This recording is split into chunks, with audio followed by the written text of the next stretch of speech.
Alright guys, TechCribber here again today. Huge announcements to talk about the CDL, the Call of Duty League for the upcoming season. They've announced their branding, they've announced a lot of things, and a lot of leaks have come out from their website. Not necessarily leaks, some of them are official confirmations, and some of them are leaks related to the upcoming names for the CDL and some other news as well. We're going to go into that today. Like if you guys enjoy, subscribe if you are new as always. Before we hop into it, just a quick announcement here. If you are watching this video and you're a video editor, graphic designer, or videographer, then Misfits Gaming at Florida are looking for one of those three people I just mentioned. Now, a video editor for Mayhem, which is their Overwatch League team, and Call of Duty, and then a graphic designer and videographer just for the CoD team. So if you're interested, I thought that was some pretty interesting little bit of news I'd bring to your guys' attention. Interesting take from Matthew here saying that Center said on stream he would know where he'd be on Friday. So yeah, just to bring that to your guys' attention, if Matthew is indeed correct, we'll get some announcement from Center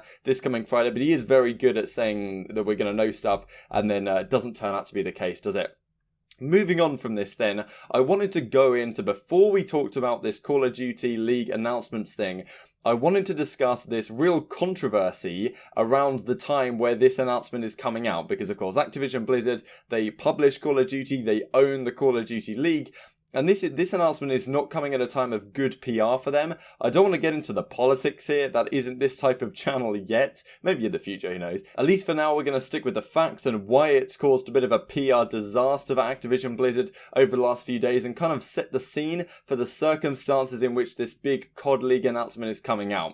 So, as Slasher says here, a couple of days ago now, on the 6th of October, you guys may know there's some riots going on in Hong Kong right now against, effectively for Hong Kongese independence. Don't know if that's how you're meant to pronounce, say someone from Hong Kong, whatever. There's a Hearthstone player called Blitzchung, or however you're meant to pronounce it, who said after a victory, liberate Hong Kong, revolution of our age. Pretty baller thing to say, to be honest. And he said it with like a gas mask on and the goggles and all of this stuff, right? As if he's a protester. Now, look at these interviewers. They know what this means. They duck their heads, and what can they really do about it? Because this is crazy, right? We know. I got an interesting comment a couple of days ago saying, Call of Duty Mobile, I've seen it so good. I've played it. It's really good. Or maybe they didn't say that, but whatever. Maybe I'm putting words in their mouth. Whatever the case may be, they asked me who makes the game, who publishes, who develops that game. And it's Tencent Studios. And Tencent, if you don't know, are a huge entertainment company based in China. And to be a huge company in China, you need to have ties with the government, right? And Activision Blizzard, with the Call of Duty Mobile thing, but also with other things I think they're worked on, they are indirectly kind of linked to the Chinese government, right? And that's why saying something like this is just not acceptable under their rules, right? Obviously, from a normal person in the West's perspective, it's pretty baller, but at the same time, there shouldn't be any particular repercussions from it. But of course, those aren't the rules that these players operate under. And I know that Blitzchung has said afterwards that he doesn't regret anything that he said, that he still sticks by it. He knew what was going to happen to him. But really, the crazy thing is, not just him, but, we'll go on to this in a second. We'll just read through this. So, breaking effective immediately, Blizzard has removed this Hearthstone player from the Grandmasters, rescinded all of his last year's prize money, and suspended him from pro play. Now, yes, okay, they look at in terms of what the contract he signed, they have the right to do this, which I guess fair enough. The real mad thing about it is that they fired both of the casters who literally ducked underneath the desk during the interview, and neither of which had any knowledge that was going to be said. So that is like going to another level. And of course, they disable comments as well on it, because why wouldn't you, right? And then, of course, this comes out just today, just as the NBA's original Chinese Weibo statement was pretty harsh on Daryl Morey. I don't know exactly what's going on there, but Blizzard's official statement says the following. We are very angered and disappointed at what happened into the event and do not condone it in any way. Political beliefs, etc., etc. We will always respect and defend the pride of our country. How mad is that, right? Defending the pride of China. Anyway, we know that's just business interests, but at the same time, if Activision Blizzard claimed to be like a moral company or whatever like that, you know what the status quo is. So look, in that kind of light, they announced the Call of Duty League, and this website goes live. So I thought I'd just mention that. It's a esports news more generally, but also it does have some impact on Activision Blizzard going forward. Introducing the Call of Duty League World Tour launching 2020. This is going to be their logo. We'll go on to it in a second. We scroll down, we get an introductory video here, which I'll play for you guys in a second if the music won't copyright and allow me to. So have to see in the final cut of this video. This is what they say, though, just before we show that video. In the announcement, they say on their Twitter, or not on their Twitter, but they did tweet about this as well, of course. The next chapter of Call of Duty Esports is here. Welcome to the Call of Duty League. The Call of Duty League, so I'm guessing this is where the CDL is coming from, is a global city-based esports league composed of 12 professional teams representing 11 markets. So, of course, there's 2 teams in Los Angeles. In its inaugural season, pro teams compete in 5 versus 5. We already knew this, but it's going to be 5v5.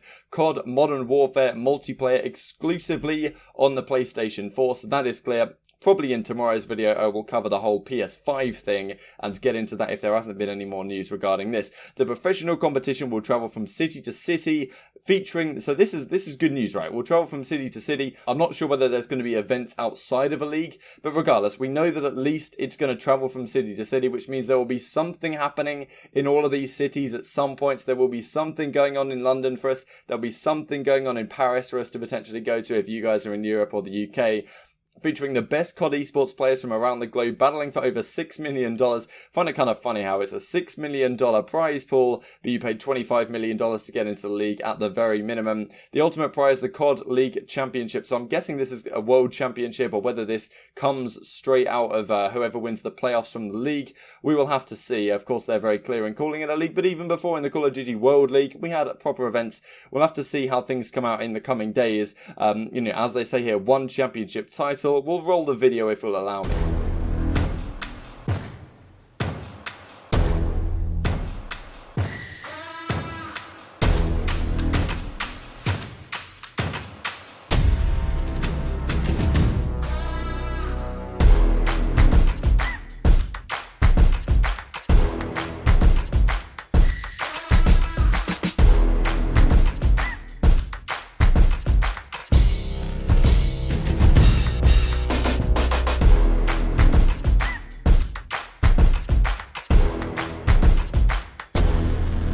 Some funny tweets came around related to this logo. So iSpoons, Gamepedia frontman, wiki manager said here, Call of Duty League, this is a rearrangement of the logo, and he says, wait, scrap that, I've made it even better. It's a strange looking thing, but they did go on to expand on their details for this in a second. Can I copy your homework? E-League, this is the E-League logo if you guys aren't aware of it, but just change it up a little bit and it becomes the Call of Duty League over here. Interesting, I don't really like how it isn't aligned. Like, let's just have a look at this logo again real quick. Like, why is this line not aligned here? It's just a little bit ugly to look at, but whatever, maybe it will grow on me. This is how they explain their logo, and there's some big news that comes out of this. Professional, amateur, community, the 3 essential pillars represented in the logo. That's what they're going for here, and they do expand on this in an article that we see in just a second. Now, this is a tweet I made about the announcement related to their logo. So they say the second level of the logo represents the amateur system, which will resemble the professional system's gameplay and feature both online and LAN open bracket events.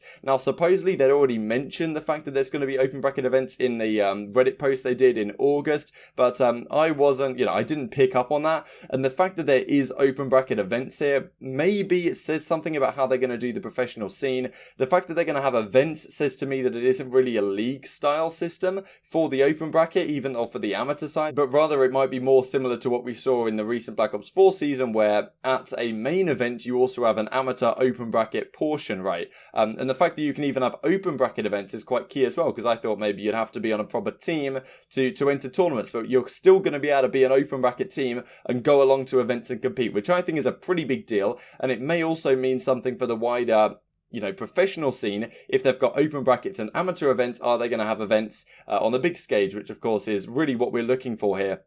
Which is how I expanded in this tweet in a reply to EasyMac. Moving onwards then, this is what was extracted from their website. People looked into the codes and got the following team names. These are the rumours of the team names. So Adam Fitch talked about this a lot on Twitter. Some of these we already were aware of. Some of these don't make much sense. So the ones that we'd heard of: Dallas Empire, Los Angeles Guerrillas, Paris Legion, London Royal Ravens. Apparently we thought maybe it was just going to be the Ravens. I think it's kind of ugly with 2 words. I'd prefer just the Ravens. Kind of like the Ravens. But, you know, whatever the case may be. Los Angeles OpTic, we're kind of aware it was going to be this. We don't really sure how you're meant to structure your name of your team, but this is obviously kind of ugly having OpTic at the end when it should be at the start, but, you know, maybe OpTic Los Angeles doesn't work so well, but we kind of knew it was going to be that. Florida Mutineers, New York Subliners, and Toronto Ultra. The ones that we weren't aware of, Seattle Surge, which I kind of like, but it's an interesting concept, this, how we've got some plurals like Gorillas, Ravens, Mutineers, Subliners,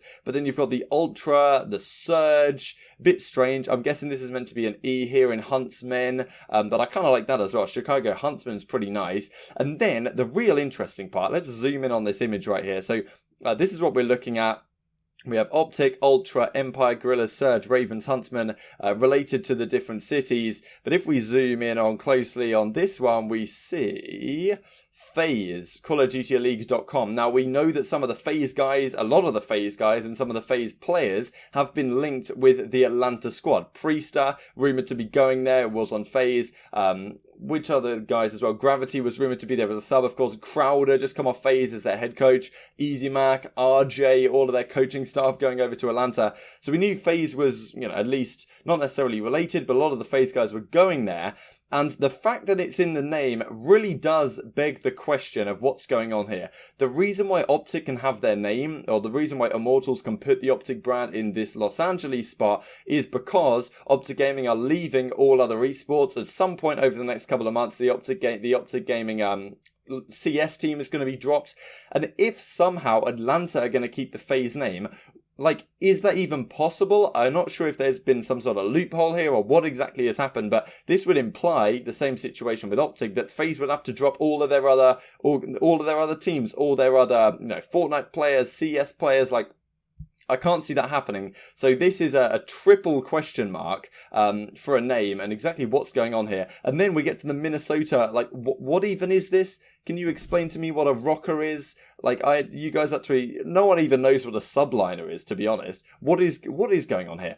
Anyway, maybe this and this are a bit too good to be true. That's why there's many good question mark in the title. But still, like, if this has come straight from the verbatim on the website, there must be something behind it, especially if the other names kind of do make a fair bit of sense, right? And also to follow up with from that, we have the colours that could be related to these teams that Adam Fitch rips off the website as well. These are, so thanks to Adam Fitch, of course, for that. And then Nick Arts puts them in a nice little format here. So this is in a bigger detail. LA OpTic, of course, makes a lot of sense. Dallas Empire being blue kind of makes sense. The Atlanta FaZe makes sense. Royal Ravens being purple, it makes perfect sense. I mean, grey obviously is pretty ugly. Surge and Empire seem too similar to be true. A lot of very similar colours here, but a few of these colours do make sense, right? At least on paper. Maybe the Chicago one hasn't decided yet. But then Crimsix does come back to Nick Arts and say fake. Now, it doesn't mean that necessarily means the entire lot is fake. Of course, Crim is linked to the Dallas Empire.